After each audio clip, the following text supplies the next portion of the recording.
I ended up leaking spinal fluid from my ear, and I had to put a catheter in my spine. Worst pain in the world. Worst pain. So I had to be hooked up to that, and then once my spinal fluid stopped leaking, then they could take it out. And if it started leaking again, I would have needed brain surgery. So it had to wait a certain point, and then do that and make sure it was good, and then we could start the, hey, here's how you walk.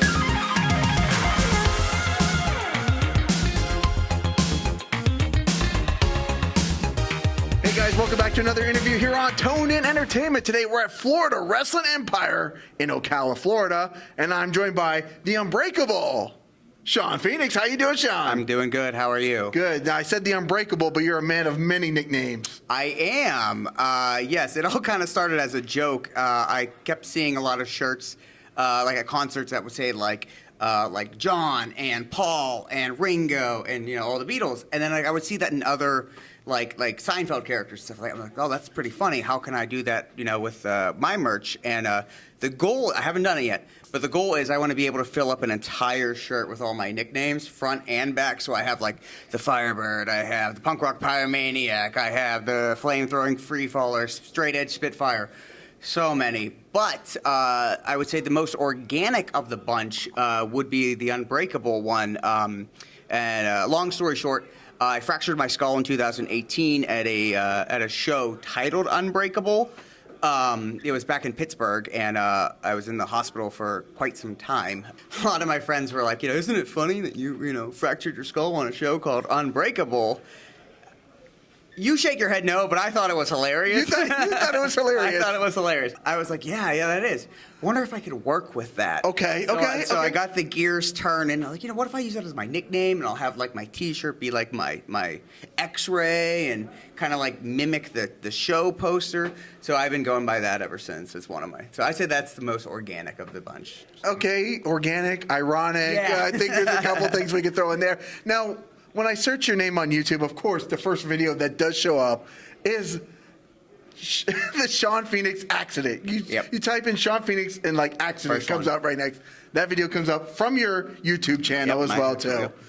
When that moment happened, I mean, what went through your head? The floor. The floor did go through your head. Okay. When you realized what happened, and you suffered several injuries from that. Yes. Like, what was going through your mind once you came to? So without pulling the curtain back too much, let me preface this by saying, like, I've, had my fair share of this guy's unsafe, this guy's untrained from nobodies on Twitter, right? Like I do this for $5. Not the case. This was I'm a very, I care a lot about the art of professional wrestling, the storytelling and such.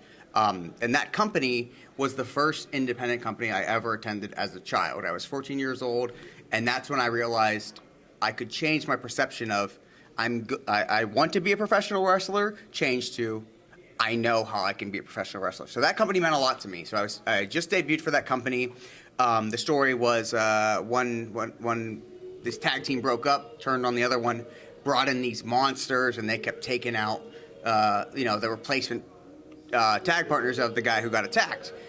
I was brought in, and then coincidentally I couldn't make a couple shows, so the idea was, since they're killing off all of these guys' replacement partners, it works out perfectly. So that happens, and the idea was I was going to break my ribs, and then, for the ending, we'd all come back as all the people who got killed off and kind of right the wrong and a big triumphant moment. It just so happened Boy Cried Wolf. I actually was supposed to zip an hour away to make another show. I was supposed to be a lumberjack, but needless to say, that did not happen. So when I woke up, I remember being very confused. Obviously, if you haven't seen it, I did a 450 off the top, threw a table on the outside, overshot the table, and smacked my head off the floor. So about like 12 foot fall. It's crazy, yes. I showed it to my wife. I'm like, this is one of the guys that we're interviewing. And she's like, oh my God, yes. Which I'm sure everybody says the same thing. Right. In their own version, yeah. Right.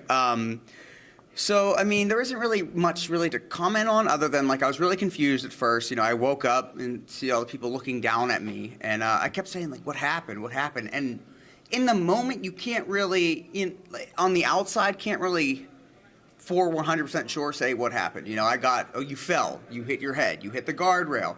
I kept getting all these different answers, and I was just getting more and more confused. So then, a little bit graphic, I ended up vomiting blood. And that's when I realized I'm really hurt. My first thought was I had internal injuries. And side note, Rosa Mendez was front row right there. And actually, before the, sorry, it looked like you were going to say something. No, go for it. I swear, I talk a lot. Please feel free to jump in. This interview is going to be 18 hours long because we both talk a lot. I'm sorry. No, it's all good. So I got like my head slammed on the table, and like my head was like sideways, and I like reached out to the crowd, and I made eye contact with Rosa. And we had met several times before because at this time she was married to someone from Pittsburgh, and that's where I'm from. And as I reached out to her and kind of like sold, she like got behind me. She's like, no, come on, fight back. And I was like, got her. I'm like, she's going to see me do this awesome thing. It's going to be awesome. And I remember thinking when I woke up and throwing up the blood, I'm like, oh, Rosa Mendez just saw me throw up. That is so embarrassing. But so throughout that process, I started kind of getting my bearings and realized I had suffered a head injury. And then I kind of recapped the whole day. You know, what's my name? Where am I? What's the date? I was like, okay, well, that's all correct. I got all that. How did the match start? Well, they jumped us from behind, and I went through the entire match. And it wasn't until that 450 that I realized, oh, I don't know what happened there. So that's where I got hurt. But I was kind of relieved that I wasn't that messed up memory-wise, you know? Like, I could recall everything. Right. So I was kind of like, okay, well, that's good, because I have had a previous couple concussions back when I was untrained. I've seen the picture of you holding up the concussion. Exactly, Right, yeah. So I'm an advocate for concussion research. I did a lot of physical therapy and stuff like that years and years ago. So you're really, and then so when I realized I hurt my head, I was like, oh no, I just undid all that work I did years ago to recoup from that concussion. But that kind of, I got that relief of, you know, this isn't that bad. Because back then, it wasn't that I had a concussion that was bad. It was small concussion, small, maybe not even full-blown concussions, but just head trauma that I didn't know about, and had some memory issues. And it was like kind of scary. So I'm like, oh no, I just undid all that. But like I said, I went through the whole event and I could recall everything. So they put me on a stretcher, and it was at that point I kind of like realized that I couldn't hear out of my left ear. And I said, like, my dad was there. That's the thing. It was in my hometown. My mom was there. My dad was there. My aunt and uncle. They don't even like wrestling. So the fact that they were there meant a lot. They're also retired paramedics, so you can imagine how overprotective they might be. Right, yeah. But my dad was right there at the side, and I told him, like, Dad, I can't hear out of my ear. He's like, well, don't worry, you know, that'll come back. Editor's note, it did not come back. But, so I'm 100% deaf in my left ear to this day, but that's really the only lasting thing. So they put me in an ambulance, and I had like a neck brace on and everything like that. And my mom got into the ambulance, and I remember like she like made eye contact with me, and she says, "Is this for real?" Because I didn't usually I'll like tell her like what's like, hey, I'm gonna get roughed up. Probably for the best, okay. Right. Let me also clarify that Andy Kaufman is one of my heroes. Okay. And she realized that it's not out of my character to kind of go above and beyond to protect the illusion of professional wrestling.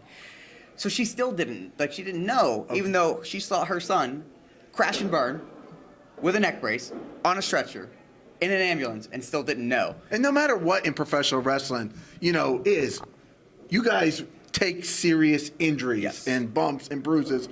It's legit when you guys get hurt. Absolutely. Yeah. And I remember replying to her, I have no idea what's going on. Because I didn't know what she meant by, is this for real? I was kind of, I could recall everything, but I kind of wasn't processing everything happening in the moment. So she left, door closes. I could feel, we start to move, and I could hear the sirens. And I know as a son of two paramedics that when an ambulance leaves the scene with a siren, that's an emergency. That means any other cars, get out of the way. We have what we need, and we need to get where we need to go. I know the area pretty well, and the next thing I know, we're out, like we're stopped already. And I'm like, this is weird, because there's no hospital nearby. I'm like, this is really weird. There's no way we're at the hospital. It got really cold, And the next thing I know, I'm getting loaded into a helicopter. Oh, wow. And I'm like, oh, this is really, when they really bring out bad. the chopper, it costs a lot of money to bring out a helicopter. Bad. I think it's like $500 or something crazy. Something like that. Thankfully, I have insurance, right, so it wasn't that much. But yeah, it's legit when they bring out the chopper. And even that, like even without the insurance or the cost aside, it's even more of a emergency to get to the hospital. Correct. We can't even risk a car not stopping for this siren. We need a straight shot. So I was like, wow, this is pretty serious. And I'm thinking, as they close the door, oh, this is kind of a bummer. I'm on my first helicopter and I can't even enjoy it. But so it turns out that we had driven to like a local high school that had like a basketball court or a field, and like they landed the helicopter there. My aunt and uncle were there, and they had the wherewithal to tell my parents, drive to the hospital. We'll follow the ambulance and give you updates. So they were updating my parents on, okay, helicopter's landed, he's taken off. Next thing I know, I'm at the hospital. They're doing all the tests. Long story short, told me I fractured my skull. My first thought was, oh no, I have to wrestle tomorrow. How can we work this into the story? I didn't. You are a true professional, my friend. If it's not running through your veins after something like that, it never will be, right? Absolutely, absolutely. I didn't realize the severity of the situation that they told me, oh no, you're going to be staying here for a while. That being said, all things considered, the assumed time and the events that I would have to take to get back to health, kind of initially I was going to be in the hospital for so long and then transfer to another hospital to do inpatient physical therapy for the concussion. Side note, I ended up leaking spinal fluid from my ear, and I had to put a catheter in my spine. Worst pain in the world. Worst pain. So I had to be hooked up to that, and then once my spinal fluid stopped leaking, then they could take it out. And if it started leaking again, I would have needed brain surgery. So it had to wait a certain point, and then do that and make sure it was good, and then we could start the, hey, here's how you walk. This is how you haven't, we need to make sure you know how to walk, do all the testing. So anyway, I was told I was gonna be in that other hospital for probably about a month. And then as the days went on, that time got shorter and shorter. Well, maybe you'll only be there for 3. Whoops, I'm sorry. That's okay. Maybe you'll only be there for 3 weeks. Maybe you'll only be there for 2 weeks. Didn't need it at all. Didn't need it at all. The moment I got that catheter removed, finally took a shower after 5 days, just relaxed, and then we could start the process of evaluating my motor skills. Had to see if I was safe to be released, if I could walk up and down steps on my own. Yeah, so I was only in the hospital for 6 days. The only real lasting issues I have is like I said, I'm 100% deaf in my left ear. Do have a little bit of balance issues because I also fractured my labyrinth, I believe it's called. But did physical therapy for that. As good as it's gonna be. I actually returned to the ring a year and a day after the accident. Okay. Yeah, so. I feel like this one story is its own interview on its own, and we need like a part 2 and a part 3 with you. Wow, this should have been a podcast and not an interview. I warned you, every time I do an interview, it's always several parts, and the interviewer always says, I feel like we know each other for a long time, and the feeling's mutual already. I appreciate that. Now let's talk about, fire breathing. Yes. You do fire breathe. I'm sure that there's some places you can fire breathe and some places you can't. Yes. Okay. And unfortunately today, as I walk in and look at the ceiling, I think to myself, oh, this is a good building. I was told that I cannot do it. The Boys and Girls Club is probably not. Usually has to do with like the owners of the venue not really knowing insurances and stuff like that. Yeah. But I always like to ask ahead of time. I never want to be that guy that brings it in, gets someone in trouble or anything like that. So fortunately, no fire today. How did fire breathing begin for you? Excellent question. When I was a young lad wrestling on a trampoline at the age of 14, I was thinking about what my name would be, and I knew I wanted to have an avian. Just another one of the names. Yeah. Right. At this point, those nicknames didn't exist. Okay. This is my actual. I think my backyard wrestling name was something like Beastie, which is stupid. I was like 10 years old. But I wanted like a name to use in pro, and I wanted an avian-like name because I knew I was going to be a high flyer. So I came up with Phoenix, and I really liked the way that sounded, and Shawn, paying homage to Shawn Michaels, who's also a small guy who revolutionized the sport for us. So Shawn Phoenix is that's the collaboration. Yeah, collaboration. So I came up with that like back in 2004. And even when I was attending that local indie company, they knew me as that name, knowing that that's how much I love this. Oh, that's Shawn Phoenix, that 14-year-old kid. He's going to be in the ring someday. So that's pretty cool. So anyway, throughout the year, like that long time, like I had my first professional match in 2016. Throughout, like doing, it on the underground backyarding, which some guys had some training, so it wasn't like the light tubes and stuff like that. I was always the character guy. We all had different roles. Traveling across state lines, doing this, posting it on message boards. So I realized that I was at an advantage where I could wrestle in front of my peers and test the waters before doing it in front of strangers in the professional, world. So anything I did in the backyard world was to prepare myself for professional wrestling, like get comfortable with my body, learning how to do standing moonsaults and stuff like that. And I had the idea to do fire breathing to kind of allude to the Phoenix imagery more, because all I really had was the red hair and, my logo, but that's about it. So I just taught myself, and the rest is history. So there's no school for learning how to breathe. I'm sure there is, but I didn't go there. Now you did the backyard wrestling, right? Yes. You're doing the professional wrestling now. You did the fire breathing. You did, you didn't train really for the fire breathing. You kind of learned it on your own. What about schools for wrestling? Yes. So initially, I went to IWC is the company that I keep mentioning. I went to their school back in 2007. But I was an unemployed high school kid, couldn't afford it, and ended up, I couldn't continue that. And then I went through a breakup that really rocked my core, and I didn't have any outlet. I'm straight edge, I don't do drugs, I don't have any escape. So it was at that point that I was like, well, maybe I'll start just backyarding again, just to have a hobby. So I did that for a little bit, and then went to a school, it was a different trainer, but I went to a different school just based on the trainers, credentials. Brandon Kay is his name, Crusher Henson. They've trained Lee Moriarty was in my class, Thea Hale in WWE NXT, Lady Frost. Some big names out there. Yeah. And they also trained Kurt Angle before he went to OVW, Corey Graves. So I was like, okay, well, even though I have so much respect for these IWC letters, this individual as a wrestler, these coaches, they've done a lot. So I'm going to go there, and ended up passing my tryout, and the rest is history. I started training in probably summer of 2015. Had my first match January of 2016. So pretty quick process. But like I said, when I was backyarding, a lot of the guys that I was wrestling with had professional wrestling training, but they didn't like the politics. They wanted to be a bigger fish in a smaller pond. So I kind of got training along the way, but I wanted a school and a trainer to put their stamp of approval, say, I train this guy. Which is, I think, very important. Absolutely, right? Absolutely. I love the fact that you say, you're from Pittsburgh. My parents are from the Pittsburgh area. Oh, I didn't know that. Well, you learn something. I used to spend many summers up in Pittsburgh with my family and stuff. Back when Three Rivers was a thing, back in the days. Yeah, spent many days. Are we talking about Three River Stadium? Three River Wrestling? Stadium. Okay. Three River Stadium. Okay, before there was two stadiums. Yep, I remember watching that get demolished as a child. Oh, yes. We all woke up, and I'm the eldest of four, and at this point, I was probably like 8 or 9, I don't remember, but for some reason, we all had glass bottles of root beers. We watched it. I don't know why. We never drank root beer, but I will never forget that. Yeah?